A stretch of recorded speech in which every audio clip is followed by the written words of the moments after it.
तो यहाँ पर जो 3 असेंबली सेगमेंट्स हैं, उसमें हमारे टोटल 312 पोलिंग स्टेशंस हैं, 220 जो हमारे पोलिंग लोकेशंस हैं।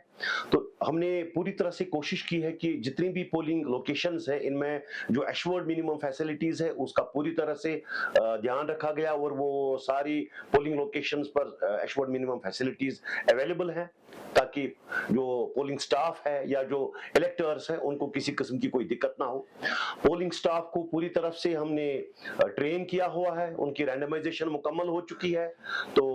गुरेज असेंबली सेगमेंट के लिए P-3 पर जो इंडक्शन होती है, वो कल हमने यहाँ से पोलिंग पार्टीज को फ्लैग ऑफ किया, तो वो 29 तारीख तक वहीं रहेंगे। कल उनकी भी इंडक्शन हो जाएगी जो उनकी रेस्पेक्टिव पोलिंग स्टेशन है। तो बाकी जो यहाँ पर 2 पोलिंग असेंबली कॉन्स्टिट्यूएंसीज हैं, उनमें कल जो है इंडक्शन हो जाएगी। इस पूरे अमल को मॉनिटर करने के लिए या जो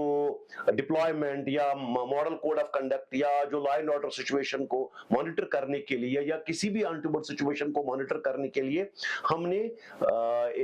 82 सेक्टर मजिस्ट्रेट्स को अपॉइंट किया हुआ है, जो पूरे डिस्ट्रिक्ट में तीनों असेंबली सेगमेंट्स में इसको मॉनिटर करेंगे, लॉ एंड ऑर्डर सिचुएशन को भी मॉनिटर करेंगे और ये भी देखेंगे कहीं पोल रिलेटेड वायलेंस तो नहीं हो रही है या किसी किस्म की कोई इंटिमिडेशन तो नहीं हो रही है। इसके अलावा हर एक पोलिंग स्टेशन पर वेबकास्टिंग का इंतजाम किया गया है, जो यहां पर भी और ECI हेडक्वार्टर में भी उसको लाइव देखा जाएगा, ताकि ये इंश्योर किया जाए कि किसी किस्म की कोई पोल रिलेटेड इंटिमिडेशन या कोई अनफेयर प्रैक्टिस तो नहीं हो रही है।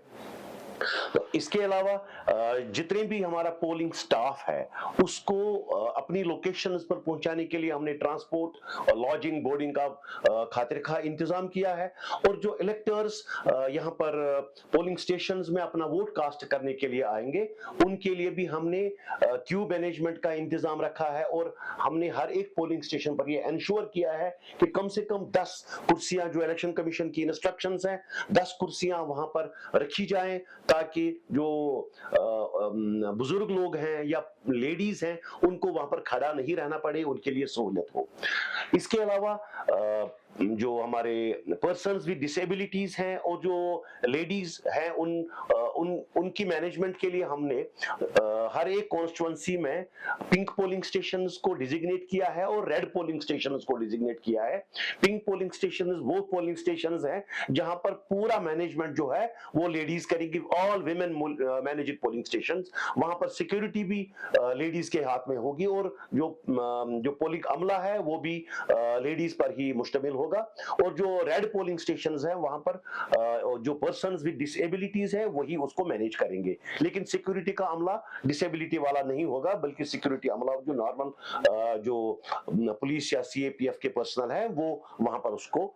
मैनेज करेंगे। इसके अलावा जो फ्लाइंग स्क्वाड्स और जो स्टैटिक सर्वेलेंस टीम्स हैं, वो रेगुलरली फील्ड में